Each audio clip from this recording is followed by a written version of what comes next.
جس طریقے سے جسم کے کسی حصے میں چوٹ لگتی ہے تو پورا بدن بے چین ہو جاتا ہے، پریشانی کے اندر مبتلا ہو جاتا۔ اگر کسی ایک مسلمان کو تکلیف ہو، اگر کوئی ایک مسلمان بیمار پڑے تو فوراً دوسرے مسلمان کو تڑپ ہونی چاہیے۔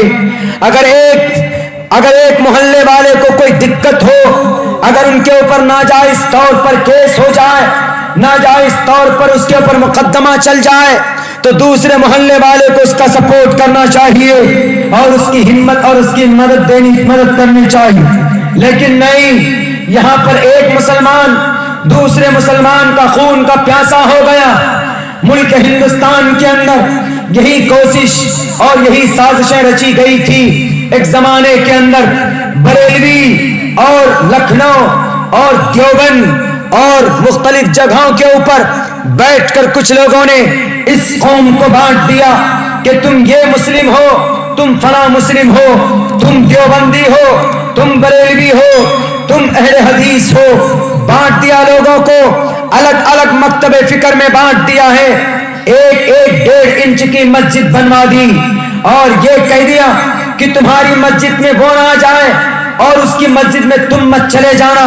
اگر تم نے سلام کا جواب دے دیا تو تمہارے نکاح ٹوٹ جائیں گے، نکاح فاسق ہو جائیں گے، اور تمہارے بیچ میں نفرت پیدا کرنے کی میرے بھائیوں ایک سازش چلی۔ اس ملک ہندوستان کے اندر 25 سے 30 کروڑ آبادی کن کی ہے؟ کلمہ پڑھنے والوں کی۔ لیکن آپ دیکھ لیجئے پچھلے سال 65 نوجوانوں کو گائے کے نام پر مارا گیا۔ ہم نے کیا اکھاڑ لیا کسی کا؟ ہماری مسجد بابری مسجد کن کی مسجد تھی؟ دیوبندی کی؟ کن کی مسجد تھی؟ بریلوی کی؟ کن کی مسجد تھی؟ اہل حدیث کی؟ نہیں، اس کو بابر مسجد، بابر بادشاہ کے زمانے میں اس کو تیار کیا گیا تھا، لیکن وہ مسجد چلے گئی مشرکوں کے ہاتھ میں، چلے گیا کافروں کے ہاتھ میں۔ وہ مسجد توڑی جا رہی ہے، اس کو شہید کرنے کی کوشش کی جا رہی، لیکن ہم کیس نہیں جیت پائے۔ کیوں؟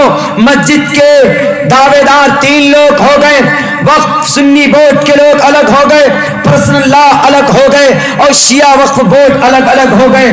اگر تینوں مل کر ہندوستان کے تمام مسلمانوں کی کمیونٹی مل کر اگر ایک ساتھ اگر اس کیس کو بہت پہلے سے فالو کرتے، اگر جنتر منتر پر بیٹھ کر ہم پروٹیسٹ کرتے، تو ہماری مسجد کو کوئی مائے کا لال چھین نہیں سکتا تھا۔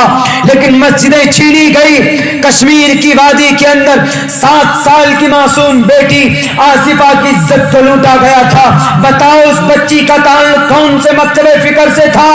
قوم کو بانٹنے والے غداروں، قوم کو لٹانے والے، قوم کی یکتا کو توڑنے والے، من گھڑت مصنوعی کرسی پر بیٹھنے والے پیر اور ملا اور شیخوں، بتاؤ جواب دو۔ میرے نبی نے تو کہا تھا کہ مسلمان ایک جسم کے مانند ہے، مسلمان ایک پلیٹ فارم پر، مسلمان اللہ کی ایک مخلوق ہے۔ ہمارا جب اللہ ایک ہے، ہم 24 گھنٹے میں 5 وقت کی نماز ہم پڑھتے ہیں، ہمارا قرآن ایک ہے، تو ہم الگ الگ مکتب فکر بنا کر الگ الگ ہم کیوں بٹ گئے؟ میرے بھائیوں، اگر ہم یہ چاہتے ہیں کہ نہیں ہم الگ رہیں گے، ہم الگ رہ کر کامیاب ہو جائیں گے، تو یہ آپ کی غلط سوچ ہے۔ CAA بنایا جا چکا ہے، NPR NRC تیار کیا جا چکا ہے، آپ کے لیے قبر کھودنے کے لیے آپ کو اس قبر کے اندر ڈال کر مٹی ڈالی جائے گی، آپ کو دن دہاڑے آپ کی ہتیا کی جائے گی، آپ کو ڈیٹینشن سینٹر کے اندر ڈالا جائے گا۔ ہم نے کیا کیا؟ کچھ کیا ہم نے؟ الگ سے ہر مکتب فکر کہاں گھس گیا؟ ابھی ہے کوئی مکتب فکر، کوئی مسلم بڑی تنظیم میدان میں؟ کوئی نہیں، سب بل میں گھسے ہوئے ہیں۔ اگر میدان میں کوئی ہے CAA کے خلاف، NRC کے خلاف، تو سماج کی صرف مائیں ہیں، سماج کی صرف بہنیں ہیں، سماج کی صرف عورتیں۔ کہاں گئے وہ اقتدار پانے والے؟ کہاں گئے وہ لیڈران جن کو ہم اپنا لیڈر مانتے؟ بل کے اندر گھس گئے، ایسے غائب ہو گئے میدان سے، ایسے غائب ہو گئے پروٹیسٹ کے میدان سے جیسے گدھے کے سر سے سینگ غائب ہو جاتا۔ آج یہ نظر نہیں آئیں گے؟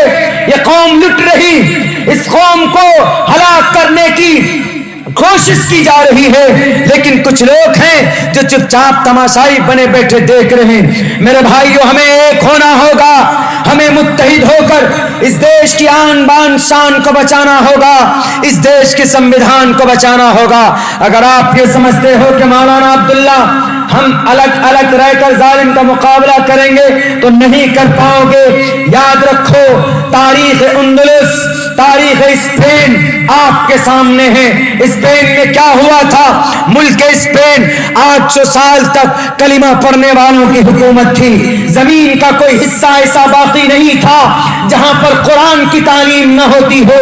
مسجد ایسی ہر گلی کے اندر تھی جہاں کی اذان کی آواز ہر گھر کے اندر پہنچتی تھی. صبح سویرے ہر گھر کے اندر قرآن کریم کی تلاوت کی آواز نکلتی تھی. ہر گھر کے اندر نمازی تھے, ہر گھر کے اندر قرآن کی تعلیم کو عام کرنے والے تھے.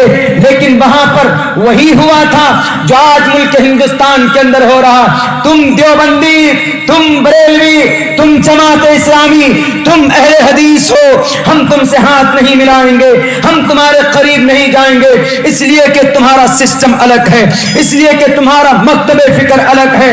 یہی گناہ کیا تھا اسپین والوں نے, جہاں 800 سال تک حکومت تھی. کن کی تھے ضرور, لیکن جیسے آج ہم اس دیش کے اندر لڑ رہے ہیں, جیسے آج ہم الگ الگ مکتب فکر میں بیٹھے ہوئے ہیں, ایسے ہی اسپین کے مسلمان الگ الگ جماعتوں میں بٹ گئے تھے, الگ الگ حصوں میں بٹ گئے تھے.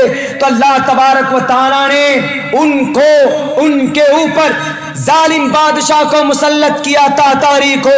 وہ تاتاری جو اتنا بڑا ظالم بادشاہ تھا, جو انسانوں کی کھوپڑیوں سے مینارہ تیار کرتا تھا, اس نے اندلس کے اندر نام و نشان کلمہ پڑھنے والوں کا مٹا دیا. نماز پڑھنے والوں کو چن چن کر مارا گیا, CAA نافذ کیا گیا, NRC وہاں پر نافذ کیا گیا, اور کروڑوں مسلمانوں کو گاجر مولی کی طرح کاٹ کر ان کا نام و نشان مٹا دیا. آج اندلس کے اندر کلمہ پڑھنے والوں کا کوئی بھی وجود نہیں ملتا. وہی غلطی کی تھی جو آج اس ملک کے اندر ہم مسلمانوں کے کچھ لیڈران کر رہے ہیں. دیوبندی ہیں, بریلوی ہیں, اہل حدیث ہیں, وہ اپنی جگہ پر اپنی اپنی تحقیق کے مطابق ٹھیک ہے کریں. وہ اگر جو آدمی مطمئن ہے مسلک اہل حدیث سے تو اپنے حساب سے کرے. اگر وہ اچھا ہے تو اللہ will accept that person, اللہ اس کو قبول کر لے گا. لنا اعمالنا ولکم اعمالکم. اگر دیوبندی مسلک کے لوگ اچھے ہیں تو اللہ ان کو قبول کر لے گا, اور اگر مکتب بریلوی, مکتب فکر کے لوگ اچھے ہیں تو اللہ will accept and these person, اس کو accept کر لے گا. لیکن ہم لوگوں کو کسی کو کافر اور مشرک کہنے کی اجازت نہیں ہے کہ قوم کو بانٹو. ہم کون ہوتے کسی کو کافر کہنے والے, ہم کون ہوتے کسی کو مشرک کہنے والے؟ جس کا عقیدہ قرآن کے مطابق ہوگا, شریعت کے مطابق ہوگا, وہ آدمی اچھا ہے. اور جس کا عقیدہ قرآن و حدیث کے خلاف ہوگا وہ خود بخود اللہ کی نظر میں مجرم ہے, خود بخود مجرم بن جائے گا.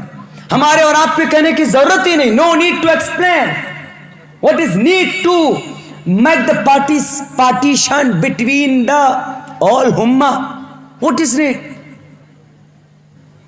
میرے بھائیوں, ہم جس مذہب سے بلانگ کرتے ہیں, اس مذہب کے انتم مہرشی محمد علیہ الصلوۃ والسلام اور آپ علیہ السلام نے, ہم لوگ تو ٹریڈیشنلسٹ مسلمان, روایتی مسلمان. میں عبداللہ بن قمر الہدا بن ولی محمد, ہمارے دادا بھی مسلمان تو ابا بھی مسلمان, ہم بھی مسلمان. ہم نے کوئی قربانی نہیں دی اسلام کو قبول کرنے میں. ہمارے دادا ابا نے کوئی قربانی نہیں دی, ہمارے دادا نے کوئی قربانی نہیں دی. تو ہم لوگوں کو تو اہمیت ہے ہی نہیں کہ کیا دقتیں اور کیا اسلام کس کو کہتے ہیں. آپ پوچھو ان لوگوں سے, ان صحابہ سے جنہوں نے 3 سال تک روٹی کی شکل نہیں دیکھی تھی. 3 سال تک, 2 مہینے تک جن کے چولہے نہیں جلتے تھے, ان سے پوچھو. اس نبی سے جا کر پوچھو جن کو بھوک لگ جاتی تھی تو اپنے بھوک کو